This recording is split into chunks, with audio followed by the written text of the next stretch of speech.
Michelin et je suis particulièrement heureux d'être ici aujourd'hui parce qu'il se déroule à la COP 22 des événements très importants, notamment en ce qui concerne l'industrie du transport en général.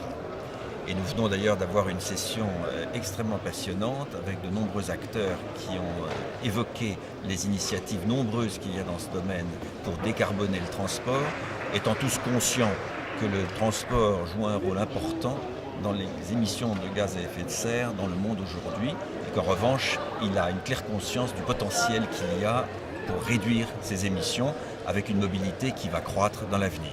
Il faut bien comprendre qu'il n'y a aucune opposition entre la mobilité, le transport et le développement du transport et la croissance économique. Ça va de pair, il faut simplement que le transport soit durable et c'est notre devoir à tous, représentants de toutes les industries du transport, pour arriver à ce but. Il n'y a pas d'opposition non plus entre les différents modes de transport entre eux.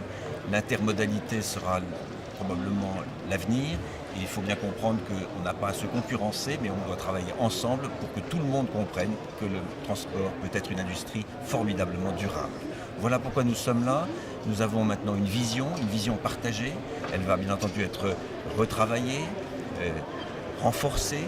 Et puis je pense que l'objectif, c'est d'ici à peine un an d'être capable d'apporter à l'ensemble des gouvernements dans le monde des propositions extrêmement concrètes de voies à suivre afin de réduire significativement dans l'avenir les émissions de gaz à effet de serre, notamment à cause du transport.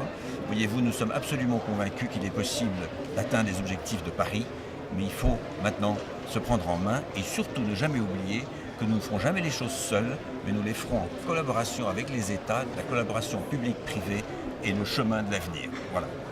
Vous nommer quelques projets qui sont maintenant en marche et qui sont discutés dans la COP22 et qui sont liés au transport électrique. Ils sont tous discutés à l'intérieur du monde du transport aujourd'hui. L'industrie du pneumatique a ses propres objectifs extrêmement ambitieux. L'industrie de l'automobile, vous le savez. L'industrie de l'aéronautique, les transports aériens, le rail. Je pourrais multiplier à l'envi, prenez tous les secteurs du transport, tout le monde. Et ce qui est tout à fait intéressant, c'est que le secteur du transport est un des rares secteurs à être aussi regroupé et unifié dans les progrès de l'avenir. Vous ne verrez pas beaucoup de secteurs aujourd'hui dans le monde qui sont aussi unifiés dans l'avenir. Je pense que c'est extrêmement optimiste pour ce qui va arriver maintenant. Merci beaucoup. Merci beaucoup.